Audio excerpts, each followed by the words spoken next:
Lorsqu'on va découvrir une automobile qui a vécu toute sa vie entre les mains d'un ou deux propriétaires, qu'elle n'a pas bougé du même garage depuis plus de 50 ans, cela reste toujours parmi les moments intenses de notre métier.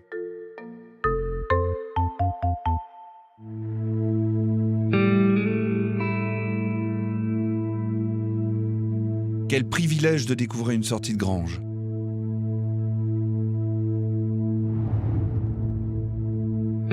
Après la collection Bayon et de nombreuses curiosités vendues ces dernières années, Arcurial Motor Cars s'en est fait sa spécialité. Je suis tellement impatient de découvrir cette belle automobile. Ce bijou.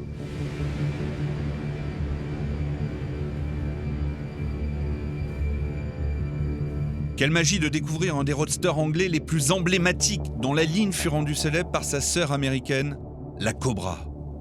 Cet AC Bristol Roadster de 1960 dort dans cette grange depuis 1971.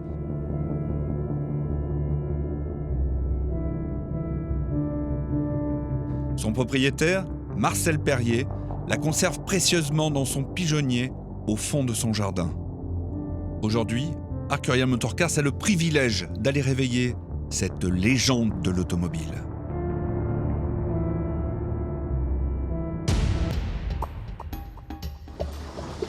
Ah ouais. Extraordinaire. À force d'ouvrir, elle marche mieux. Ce qui est extraordinaire, c'est ça. C'est la peinture. La peinture d'origine. C'est fantastique.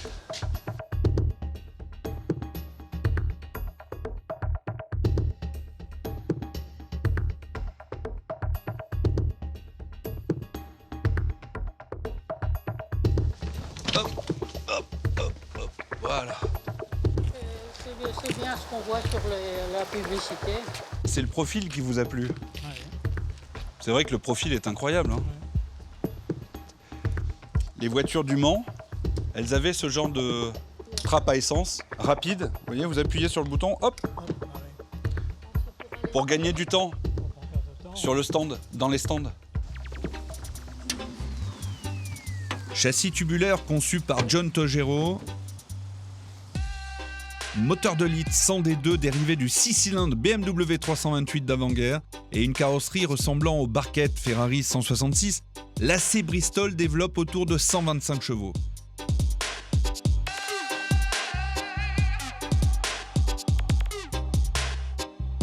Châssis BEX 1064 est un des rares modèles livrés neuf en France par le distributeur parisien Chardonnay.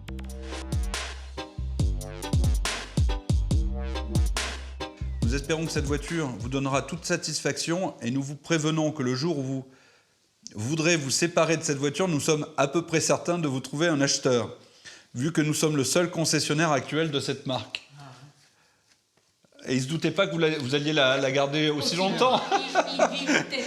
Ils avaient de l'espoir.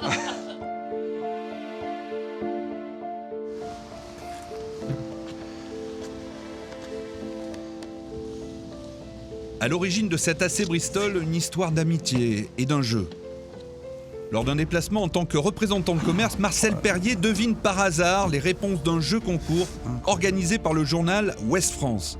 Il les donne à son meilleur ami, M. Guérino, qui va remporter la majorité des gros lots, une dizaine de voitures neuves type Dauphine. Amoureux de l'AC Roadster, il troque les Françaises contre l'achat de son rêve. 7 AC Bristol Roadster. Donc vous aussi vous gagnez. Ah bah non, je n'avais pas joué moi. Ah vous n'aviez pas joué. Mais moi j'ai rien gagné et rien demandé. Oui. C'est que plus tard il m'a refilé sa voiture à un prix très très bas. Ah oui. Pour vous remercier. Ah ouais. Et là, qu'est-ce que c'est ça? Trouvé en mettant de l'ordre dans une boîte pleine de clés. Ah! C'est le double. C'est le double de la clé. Ah bah sans doute. Ah oui, sûrement.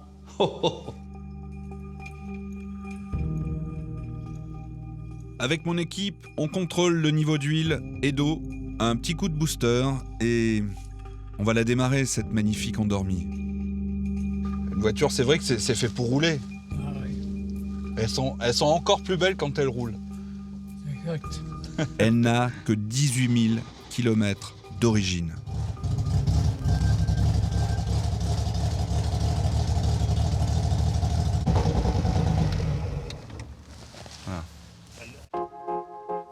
Marcel Perrier a 93 ans, a grandi dans cette maison depuis l'âge de 7 ans. Il n'avait jamais pensé à se séparer de son roadster, tant il aimait la contempler, sans jamais vraiment rouler avec. Mais aujourd'hui, l'heure est venue. À mon avis, cette voiture, elle va tomber entre les mains d'un homme aussi consciencieux que vous. Parce que même si vous ne rouliez pas... Les vignettes. Les vignettes. Ah oui. 1972. Et ça, ce sont des documents qu'on ne trouve plus. Parce qu'aujourd'hui, ce sont des voitures qui font partie du patrimoine automobile, de la construction automobile, de l'histoire de l'automobile. Bon, bah écoutez, je crois que...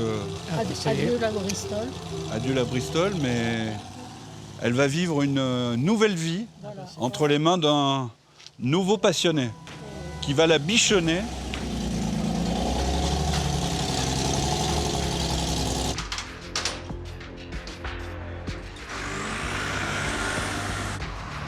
Venez découvrir ce trésor, cette sortie de grange, cette magie lors de notre vente automobile sur les champs, le 1er novembre prochain, à Paris.